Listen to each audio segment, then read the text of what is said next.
యవనస్తులు ఎవరన్నా చెడు స్నేహాల్లో ఉన్నారేమో, మన ప్రాంతాలకి చాలా విరువుగా మన రాష్ట్రం చాలా మంచిదిగా ఉండే రాష్ట్రం ప్రస్తుతం డ్రగ్స్ మాఫియా, మన యవనస్తులు అనేక మంది పాడైపోతూ ఉన్నారట, గంజాయికి బానిసలు అయిపోతూ ఉన్నారు.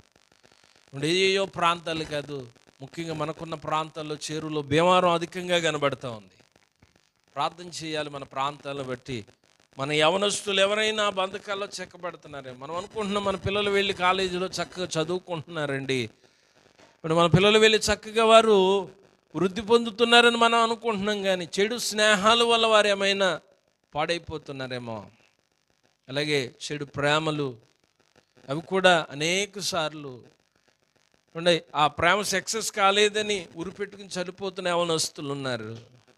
ఒకవేళ మన కుటుంబాల్లో లేకపోయినా మన ప్రాంతాల్లో ఉన్నారేమో, వారిని బట్టి ప్రార్థన చేయాలి. చెడుదనం మనం పరీక్షించుకుందాం, చిన్న ప్రార్థన చేసుకుందాం.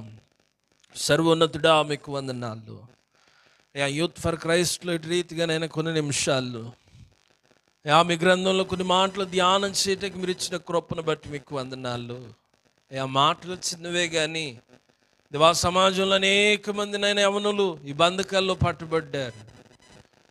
చెడు స్నేహాలు చేసి అనేక మంది అవస్థలు పడుతున్న వారు ఉన్నారయ్యా.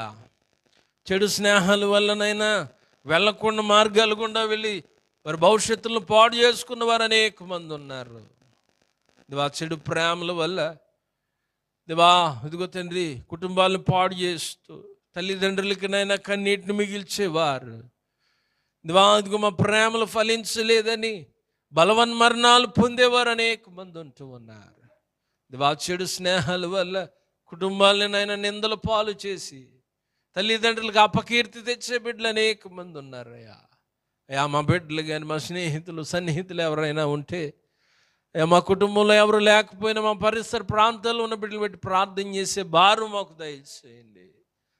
మూడవదిగానైనా చెడుదనం, అదిగో తండ్రి, ధనవంతులు అవ్వాలని అనేకమైన వక్ర మార్గాల్లో నడిచేవారు ఉన్నారు. ఈ కొడి దేశానికి వచ్చి ధనం వల్ల అనేక మంది తప్పిపోతూ పాపంలోకి వెళ్ళిపోయిన వారు ఉన్నారు. జీవితాలను పాడు చేసుకుంటూ కట్టుకున్న కుటుంబాలను పతనం చేసుకుంటూ ఉన్నవారు ఉన్నారయ్యా.